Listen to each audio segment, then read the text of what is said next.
Halo semua, selamat datang di video tutorial cara menginstal VirtualBox dalam Windows. Pertama-tama perkenalkan dulu, saya Edward dari Universitas Bina Nusantara atau bisa dibilang BINUS University. Saya adalah mahasiswa yang sekarang sedang menjalani kelas operating system, dan ini video adalah salah satu tugas saya untuk menyelesaikan kelas ini ya. Nah, dalam video ini saya akan menjelaskan ya sesuai namanya cara menginstalnya.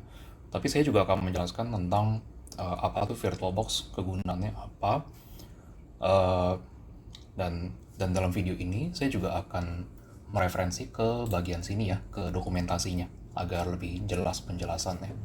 Nah, pertama-tama kita bahas dulu apa tuh VirtualBox ya. Nah, VirtualBox ini tuh adalah aplikasi, maaf, suatu software virtualisasi yang gratis dan open source yang dibuat oleh Oracle.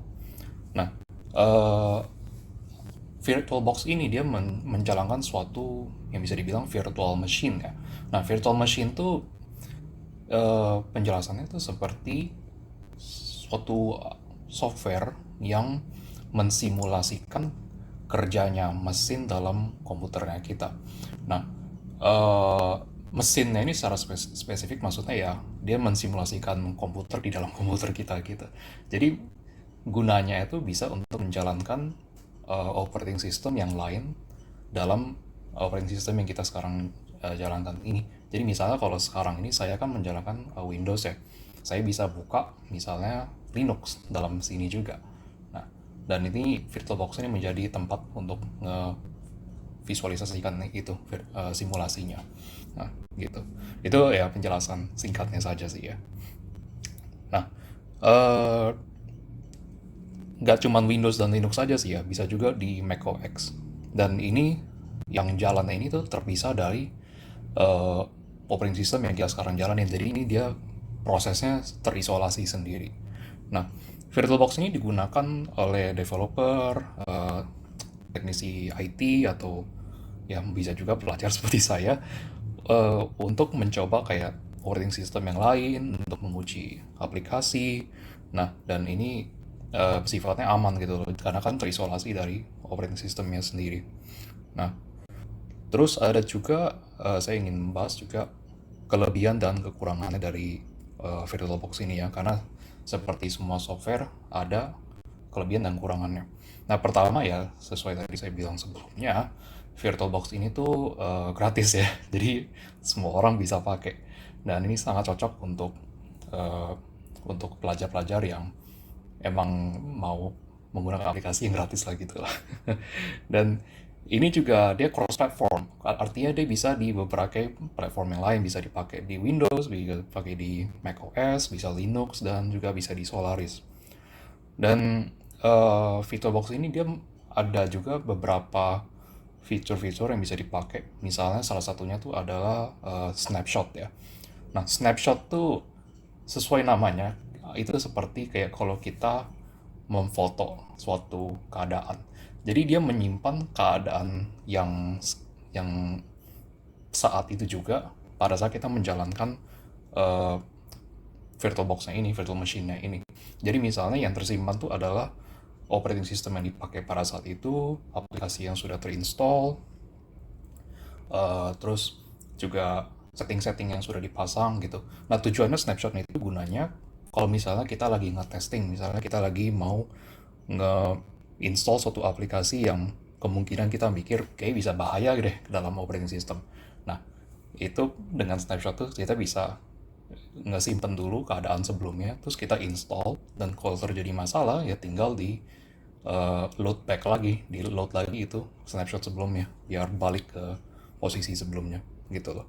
Nah, lalu saya juga ingin bilang beberapa keterbatasannya, kekurangannya dari VirtualBox ini. Yang pertama tuh adalah dia lumayan lambat ya kalau dibanding dengan virtual machine yang lain seperti VMware atau Hyper-V. Nah, terus juga dia kurang cocok untuk aplikasi yang berat-berat seperti kayak game atau untuk aplikasi rendering, karena dia nggak gitu menggunakan GPU secara baik ya. Jadi kurangnya di bagian sana. Nah, untuk alternatif selain VirtualBox, misalnya bisa ada juga virtual machine yang namanya VMware Workstation Player. Eh, Kalau dibanding dengan VirtualBox, dia performanya lebih bagus dan fiturnya lebih banyak, cuman ya masalahnya dia berbayar. Nah, ada juga Microsoft Hyper-V, itu hanya tersedia di Windows yang versi Pro dan Enterprise saja. Dan juga ada Parallels Desktop, itu kalau saya pernah baca dia sangat user friendly, tapi untuk pengguna Mac kalau saya nggak salah, dan itu juga berbayar. Nah, enaknya VirtualBox ya kan, dia gratis, jadi hampir semua orang bisa memakai gitu. Oke, kita sekarang langsung aja mulai ke tutorial cara nginstallnya ya. Pertama, kita akan download dulu VirtualBox installernya ya. Jadi kita buka dulu virtualbox.org, ini saya sudah buka, terus tinggal klik tombol download di sebelah sini. Nah, terus bisa dipilih di sebelah kiri mau install jenis VirtualBox platform yang mana. Nah, ini sesuai dengan operating system yang sedang dijalankan sekarang ini. Kalau saya kan sekarang ini menggunakan Windows, jadi saya akan klik yang Windows punya.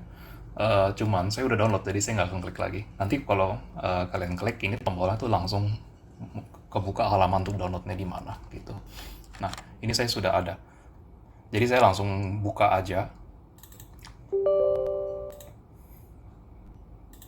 Nah, iya. Nah, ini bisa langsung dipencet next, terus I accept. Nah, ini bisa dipilih apa aja yang mau diinstal.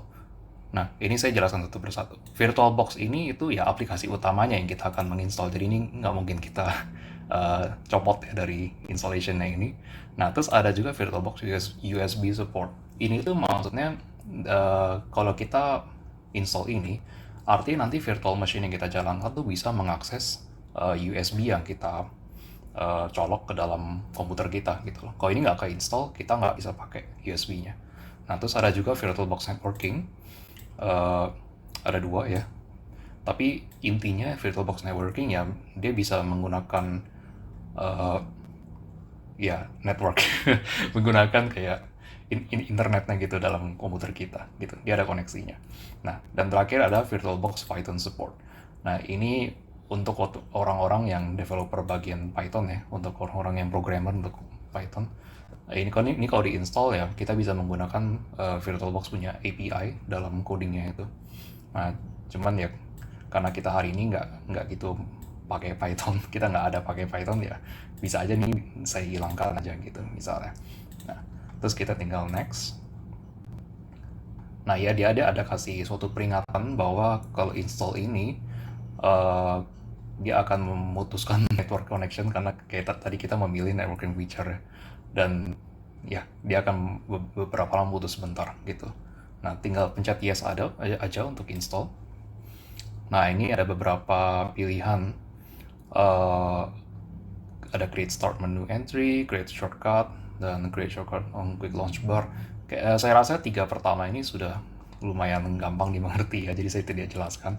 Tapi saya sendiri saya akan mematikan yang ini karena saya nggak gitu pakai quick launch bar. Dan terakhir ini adalah register file association. Maksudnya tuh adalah kalau kita nggak centang ini, terus kita misalnya ada suatu file uh, file yang sebetulnya berhubungan dengan VirtualBox. Kalau kita double klik file itu, dia nanti nggak langsung ke koneksi ke VirtualBox. Kalau kita nggak klik ini. Nah, jadi kalau misalnya kita nggak klik, pas kita double klik, dia nggak langsung buka VirtualBox-nya. Jadi lebih mending diklik aja sih ini, karena ini lebih pas untuk ya instalasinya. Nah, terus setelah udah semua itu, bisa diklik aja install. Ya, ini kita tunggu sebentar. Saya potong videonya. Ya, oke. Ini sudah selesai ya instalasinya. Bisa langsung diklik finish aja. Nah, ini bisa dicentang atau enggak. Jika ingin dibuka langsung ya dicentang aja. Nah, ini saya langsung buka, jadi saya centang. Nah, kita tunggu aplikasinya membuka. Nah, ini dia. Sudah ada ya. Ini VirtualBox sudah terinstalasi dalam komputer kita. Nah, saya juga akan mengajarkan cara menambahkan virtual machine ke dalam sini, menginstall OS-nya gitu ceritanya ya, operating system-nya. Nah, pertama yang perlu diingat tuh adalah eh, dia nggak bisa ngasal install apa aja gitu. Ada keterbatasannya ya. Nah, ini di dokumentasi bisa dilihat apa saja yang bisa diinstal. Ini bisa dilihat dari tabel ini sih ya. Nah, eh, misal untuk saya yang pengguna Windows, nah ini di host OS ya, host itu ya artinya ya OS yang utamanya yang menjalankan ini. Nah untuk saya Windows, saya bisa install ya semua ini ya di sini, ya, guest OS-nya. Bisa Windows, Oracle dan Oracle Solaris dan Linux. Nah kalau yang pengguna Mac OS dia agak terbatas ya, dia hanya bisa untuk eh, membikinnya yang Linux saja gitu, nggak bisa yang lain. Nah, jadi dengan gitu ya kita bisa install ini. Dalam video ini saya akan menginstall Windows juga. Nah, jadi untuk pertama kita menginstall virtual machine yang kita ingin pakai operating systemnya itu. Nah, kita klik dulu pertama new. Nah, kita namain ya, misalnya kita namain aja test gitu ya. Nah, lalu harus dipilih ISO image-nya.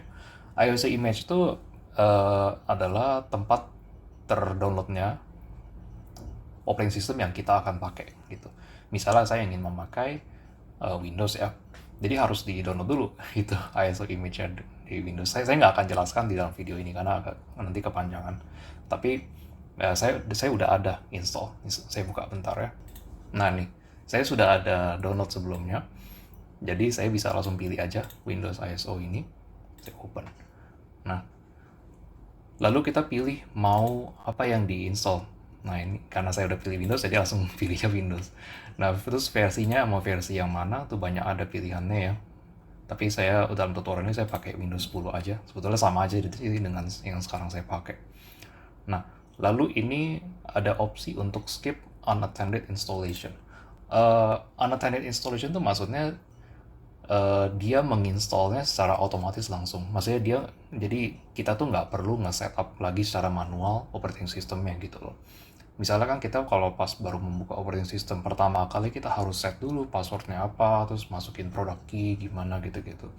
Nah kalau kita skip ya artinya kita manual, kita nggak menggunakan attended install ini. Cuman ya dalam tutorial ini saya akan memakai unattended install. Nah, misalnya kita pakai passwordnya ya, saya nggak salah ya tulis gitu sebagai contoh. Dan nanti ini dimasukkan product key-nya apa. Ini memang harus ada license saya untuk Windows. Saya nggak punya, jadi saya nanti nggak akan saya buka Windows-nya.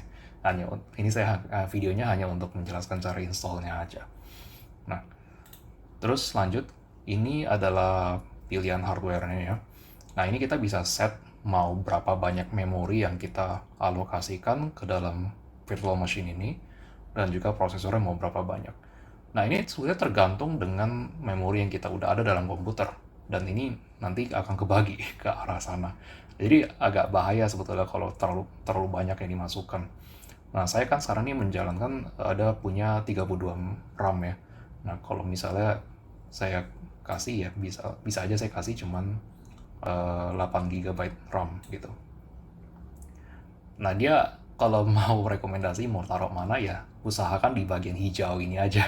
Jangan sampai ke bagian yang merah ya dalam slidernya gitu. Small setengah masih nggak apa-apa sih. Cuman saya nggak gitu pengen banyak-banyak, 8 aja. Nah, ini prosesor juga sama konsepnya. Saya punya 16, tapi yang saya pakai ya, misalnya saya pasang 4 aja gitu.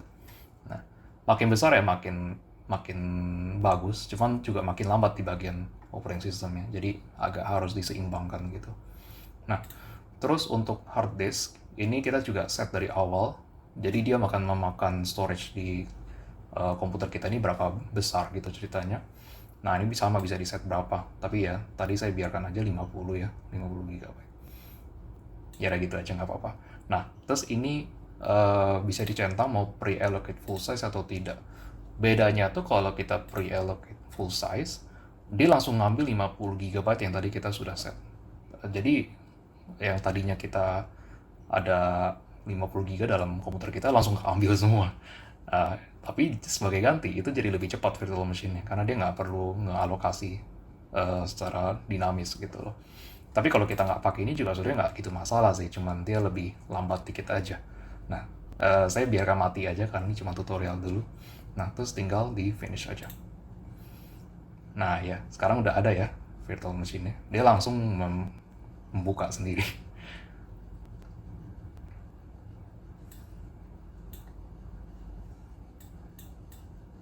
Nah, dia langsung menjalankan Windows-nya yang tadi saya udah pasang. Nah, cuman karena saya tadi nggak pasang product code-nya kalau nggak salah ya, license-nya saya nggak pasang, makanya dia nanti error. Dia bilangnya nggak ada product key ya, maaf. Dia nggak ada product key-nya. Nah, kan itu. Ya udah, nggak apa-apa. Nah, kita tutup aja.